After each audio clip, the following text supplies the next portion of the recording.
안녕하세요. CS 리더 김미정입니다. 자, 오늘 두 번째 시간이죠. 고객관리 실무론에서 이제 고객 상담 부분인데요. 상담도 또 굉장히 중요해요. 상황별 응대 기법 어떻게 하는 것이냐라고 나오는데 저희는 늘 그렇듯 시험에 나올 만한 중요한 내용들을 위주로 볼게요. 네, 상담을 왜 하는 거죠? 네, 상담. 뭔가 어쨌든 이득을 취하려고, 설득하려고, 뭔가 좀 조언을 하려고 필요에 따라서 상담을 하잖아요. 기본 원칙은 이제 설득을 할 때 뭔가 접객 화법의 우선이 되는 거죠. 고객을 파악하는 게. 그래서 의도를 파악하는 건데 고객의 말을 잘 경청을 해야지 의도를 파악할 수가 있겠죠. 파악을 하고 경청을 하고 고객이 이해하기 쉬운 말을 사용을 합니다. 어려운 단어나 표현은 썩 좋지 못해요. 누가 들어도 이해하기 쉬울 만한 단어를 사용하셔야 되고요. 정치나 종교에 대한 이야기 금지하셔야 되고 칭찬과 감사의 말로 호감을 살 수 있어야 됩니다. 올바른 눈맞춤, 그리고 명령문을 금지하셔야 되고 긍정적인 표현이 중요하죠. 거울 효과라고 있는데 거울 효과 이제 가끔 시험에 나와요. 우리가 거울을 보면 내가 웃으면 거울도 웃고 거울도 웃으면 내가 웃잖아요. 상대방의 표정이 나에게도 영향을 준다라는 거예요. 네, 그래서 우리가 이제 상담을 할 때, 응대를 할 때 질문을 하는 것도 중요하거든요. 개방형으로 질문했냐, 단답형으로 뭐 선택형, 폐쇄형을 질문을 했냐인데 개방형, 확대형 질문의 그 예시 중요하고요. 선택형, 폐쇄형 질문의 그 예시 중요합니다. 시험 문제에서 이런 막 대화의 예시를 막 불러줘요. 뭐 미정아 잘 지냈니? 이러면서 또 뭐 먹을래? 이 대화는 과연 어떤 화법입니까? 라고 했을 때 개방형을 체크할 수 있어야 되고요. 폐쇄형을 선택할 수 있어야 돼요. 네. 자, 개방형, 확대형. 뭔가 확대에 대해서 물어보는 거죠. 어떤 답이 나올지 몰라요. 어떤 디자인을 선호하세요? 아, 저는 뭐 깔끔하고 세련된 거요. 저는 약간 무겁고 웅장한 걸 좋아해요. 어떤 답이 나올지 모르죠? 개방되어 있어요. 하지만 폐쇄형 질문은 어때요? 닫혀 있어요. 답변 자체가 네, 아니오로 나와요. 디자인을 중시하세요? 아, 아니요. 아, 네. 이런 것들이 이제 폐쇄형 질문이죠. 확인형. 고객의 답변을 통해서 확인받는 질문이에요. 고객의 니즈를 정확하게 파악할 수 있죠. 처리해야 할 사항을 확인할 수 있어요. 이걸 말씀하시는 거죠? 다시 한번 확인을 한다라는 거죠. 네, 시험 문제에서 또 이렇게 다양한 화법에 대해서 물어봐요. 이러한 화법은 어떤 것입니까? 샌드위치 화법은 무엇입니까? 이렇게 역으로 물어보기도 하고. 자, 샌드위치 화법, 프랩 화법이라고도 하거든요. 핵심을 먼저 말하고 그 이유와 예를 설명하고 다시 핵심을 말해서 강조하는 형식입니다. 뭔가 샌드위치처럼 겹겹이 핵심을 말하고 이유와 예를 설명하고 다시 핵심을 말해서 강조하는 것이 샌드위치 화법이에요. 보시면 핵심을 먼저 말한다. 포인트, 리즌, 주장 혹은 핵심에 대한 이유를 말한다. example, 예시를 들어서 객관성을 확보한다. 핵심을 다시 강조한다. 핵심. 그래서 프랩. 자, 그리고 부메랑 화법이에요. 부메랑 뭔가 다시 돌아온다라는 거죠. 고객이 해당 제품에 대해서 변명을 하거나 트집을 잡을 때 그 트집을 잡은 내용, 그래서 우리의 장점이 이거입니다. 이렇게 뭔가 역으로 부메랑처럼 맞받아치는 거죠. 가입 조건이 많이 까다롭네요 라고 했을 때 조건이 까다로운 것이 저희 회사의 오히려 장점입니다. 그만큼 개인의 니즈를 잘 파악해서 세심하게 챙겨드리고 있습니다.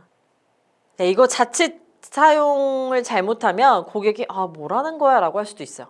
전문적인 내용으로 잘 화법을 사용하셔야 돼요.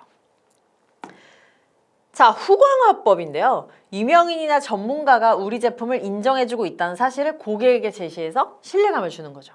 후광. 우리 연예인들 후광 빛이 나잖아요. 이 제품은요, 뭐 연예인 정우성 씨도 사용하는 제품이에요. 정우성 씨 피부 좋은데 나도 이거 써야지. 이런 후광화법. 이 제품은 국가 인증을 땅땅땅 받은 거고요. 미국의 인증도 받았습니다. 뭔가 빛이 나죠. 후광. 자, 보상화법인데요. 약점이 있으면 강점이 있다는 화법으로 비싼 만큼 품질이 좋아요 라는 이런 가격적인 약점은 더 좋은 장점을 만들어내는 연관적, 대칭적 관계를 강조하죠. 비싸니까 더 좋다. 저렴하니까 더 많이 써서 소모할 수 있는 부담이 덜하다. 뭔가 이런 보상적인 측면이 있어요. 쿠션 화법은요. 딱딱한 의자도 굉장히 부드럽게 완충 역할을 해주듯 대화를 할 때도요. 조금 조심스럽거나 불편한 얘기를 이렇게 부드럽게 표현해 주는 거예요. 죄송하지만 이쪽 먼저 다녀오시겠어요? 번거로우시겠지만 접수를 하고 오시면 됩니다. 실례지만 조남이 어떻게 되십니까? 이러한 쿠션 화법이죠. 레이어드, 의뢰형이나 청유형으로 바꾸어 말하는 거거든요. 신청서를 작성하세요. 이쪽으로 오세요. 저쪽으로 가셔요. 이렇게 명령하는 게 아니라 의뢰, 청유한다라는 거예요. 혹시 작성 가능하시겠어요? 제가 도와드릴까요? 이렇게 물어보는 거죠. 네, 이 스트레스 관리도 아주 가끔 시험에 나오거든요. 그래서 스트레스를 관리하는 방법에 있어 이러한 설명은 과연 무엇과 관련이 되는 것입니까? 라고 했을 때 뭔가 예시가 이런 게 나와요. 일과 나와의 분리. 예를 들어서 저 고객은 정말 왜 저러는 거야? 내가 왜 죄송하다는 말을 해야 돼? 라는 게 이제 막 예시로 나와요. 딱 예시를 보여주고 이러한 직장인에게 필요한 스트레스 관리는 무엇입니까? 라고 했을 때 뭔가 나는 연극을 하고 있는 중이라고 생각하면 자신과 업무를 분리한다. 일과 나와의 분리가 정답. 이런 식으로 나오기도 하죠. 그리고 혹은 예시에서 뭔가 막 그런 스트레스를 받고 있는데 마음속으로 그만을 외쳤다. 그리고 나는 좀 생각을 했다. 자, 이 직원이 지금 하고 있는 스트레스 방법은 무엇입니까? 라고 하면 생각 멈추기. 이러한 것이 이제 문제로 나올 수가 있죠. 네, 다음은 접객 안내 환송인데요. 여기서 중요한 것은 상석은 어디입니까? 그런 것들이 문제로 많이 나와요. 이런 건 좀 기본적인 내용일 수가 있고요. 자, 응접실에서 안내를 할 때 상석 어떤 안내가 있나 이렇게 쭉 순서를 보시고요. 출입문에서 먼 곳이 이제 상석이 되겠죠. 가장 멀죠. 상석. 출입문에서 멀지만 여기는 의자가 없잖아요. 그랬을 때 출입문에서 여긴 좀 가깝죠. 상대적으로. 근데 여기가 좀 멀죠. 하지만 그 중에서도 중앙, 센터가 상석이 되겠죠. 자, 엘리베이터 이용 시에 문제도 좀 나오거든요. 처음 손님이 방문했을 때 손님보다 나중에 타고 내릴 때 먼저 내려서 안내를 해야 돼요. 자, 여러분들이 한번 이미지 트레이닝을 해보세요. 상상을 해보시면 처음 손님이 방문했을 때 손님보다 만약에 먼저 타면은 제일 구석으로 가잖아요. 그럼 뭔가 그 응대를 할 수가 없어요. 그렇기 때문에 손님보다 나중에 타야 되고요. 내릴 때는 먼저 내려서 가시겠습니다 하고 이렇게 안내를 해야 되는 거죠. 그리고 이미 방향을 알고 있는 윗사람이나 여성과 함께 이용할 경우 윗사람이나 여성이 먼저 타고 내립니다. 네. 엘리베이터도 마찬가지예요. 출입문에서 이제 먼 곳이 상석이고요. 출입문 옆이 말석이에요. 여기가 상석이라는 거죠. 네.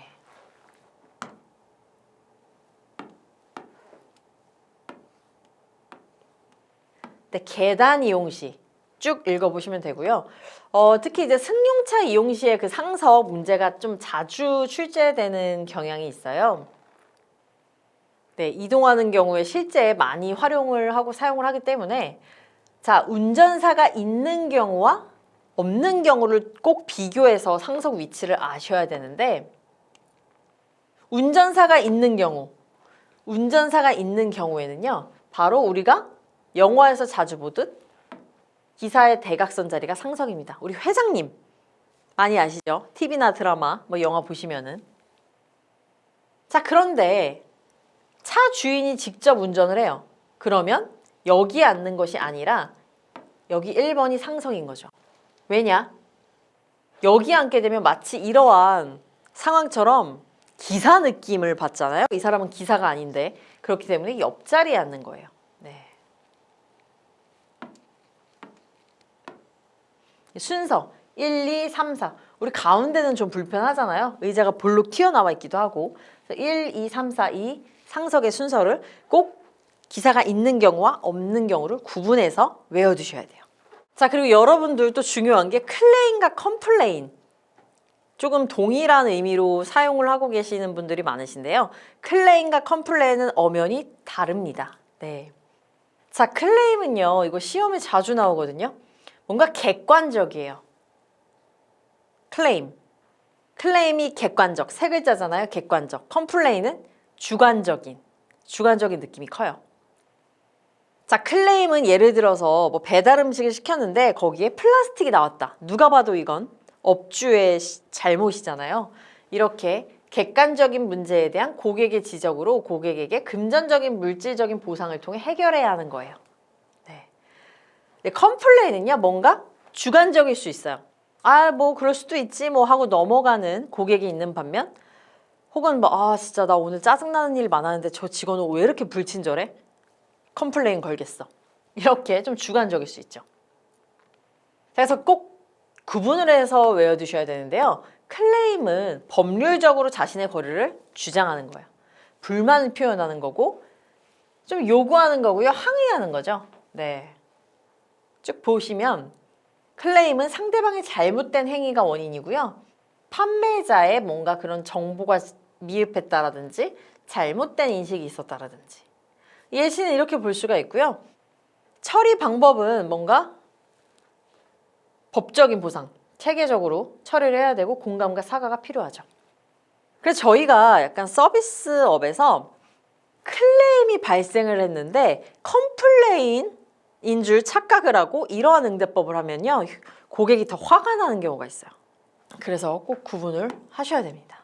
저희 파워 코칭도 시험에 굉장히 자주 나오거든요. 그러니까 코칭은요, 코치와 코칭을 받는 사람이 뭔가 파트너십이에요. 파트너십. 그러니까 상하 관계가 아니라 약간 수평적인 관계죠. 파트너십을 이루어서 스스로 목표를 설정하고 효과적으로 달성하며 성장할 수 있도록 지원을 하는 거죠. 지원. 네, 그래서 이러한 코칭은 뭐 이렇게 마찰을 뜻하는 단어에서 이제 유래가 됐어요. 근데 이제 시험 문제에서 뭐 코칭과 트레이닝의 차이는 무엇입니까? 라고 물어보기도 하는데, 트레이닝은 뭐 기차를 뜻하는 그런 트레인에서 유래를 했고요. 선로를 따라서만 이동을 할 수 있잖아요. 그래서 우리 트레이닝이라는 것은 뭔가 PT 트레이닝, 그 운동만 열심히 해서 훈련하는 그런 느낌이 크죠. 그래서 목표화된 목표물을 향해서 가도록 도와주는 하드 트레이닝이라고 하잖아요. 그런 의미가 커요. 네, 코칭의 기능. 뭔가 행동의 변화를 유발하고요. 직원을 개발시킵니다. 학습을 개선하고 관계를 증진시키고요. 직장 생활의 질을 향상하죠. 네. 여기서도 마찬가지로 코칭의 특징으로 틀린 것은, 옳은 것은 좀 이렇게 방대한 문제가 많이 나와요. 왜냐? 그래야지 광범위한 내용을 잘 공부를 했는지 안 했는지를 문제 하나로 판별할 수 있거든요. 코칭의 필요 시기, 이러한 내용들이 있어요. 네.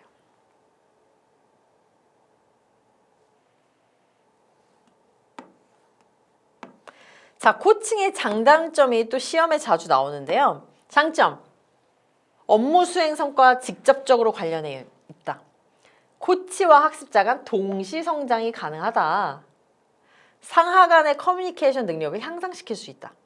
1대1로 지도함으로 교육 효과가 높다. 자, 단점은요. 1대1 방식으로 시간이 많이 소요되기 때문에 좀 노동 집약적이에요. 코치의 능력의 성패가 좌우될 수 있죠. 매일매일 하는 코칭은 학습자에게 부담이 될 수도 있죠. 네. 계약 관계가 성과에 지장을 줄 수 있어요. 네, 그래서 문제에서 코칭의 설명으로 틀린 것은 하고 이렇게 쭉 설명이 나와 있고 카운슬링에 대한 설명 하나가 딱 껴 있을 수가 있어요. 네, 이거 모든 걸 좀 알아야겠죠. 네, 그런 식의 문제가 많이 출제되는데, 자, 코칭은요, 특징 보시면은 부하의 성장 가능성과 잠재력에 초점을 맞춰요. 본인 주도적으로 뭔가 앞서서 나아가게 하는 거예요. 뭔가 이렇게 서포트 해주는 느낌. 수직적인 관계가 아니라는 거예요. 대등한. 파트너십을 형성을 합니다. 목표를 달성하도록 끌어줘요. 미래지향적이에요. 자, 근데 카운슬링은요, 뭔가 카운슬링, 상담 느낌이 나잖아요. 카운슬링, 카운셀. 보통 상하 관계를 형성을 해요. 그리고 과거 행동을 면밀히 분석하는 과거지향적 성격이에요. 과거. 얘는 미래. 끌어주니까. 자, 그리고 필요한 경우. 코칭은 해결해야 하는 문제가 발생했을 때, 문제의 팀원을 발견했을 때, 새로운 업무가 시작될 때, 신입 직원의 적응이 필요할 때, 중간 이하의 실력을 보이는 그런 팀원을 특별히 지도해야 될 때, 추가 지도가 필요할 때요. 자, 근데 카운셀링은 뭔가 상담이라고 생각을 하시면 된다라고 했잖아요. 뭔가 갈등을 겪고 있을 때, 문제를 갖고 있을 때, 뭔가 우리 조직 잘못하고 있는데 재구성이 필요할 때, 뭔가 문제가 발생되었을 때, 우리 뭐 상담원을 찾아가잖아요. 우울할 때 상담원을 찾아가듯이, 그리고 뭔가 실적에 영향을 미치고 있을 때, 뭔가의 그런 소소한 문제에서부터 큰 문제가 발생했을 때 우리는 카운셀링을 하죠. 네, 코치의 역할 및 활동도 중요합니다.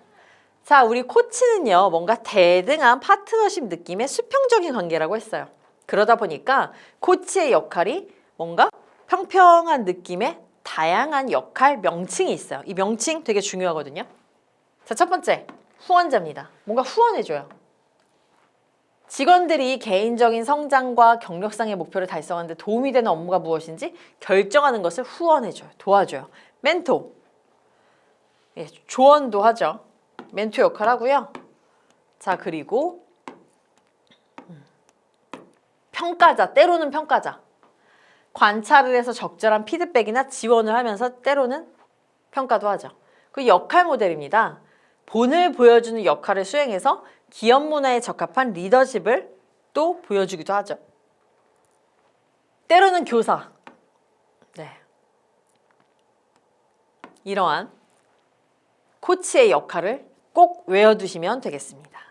네, 여기 이렇게 표로 정리를 해두었는데요. 코칭, 멘토링, 카운슬링, 컨설팅 이러한 용어 자체가 약간 비슷비슷하면서도 다르거든요.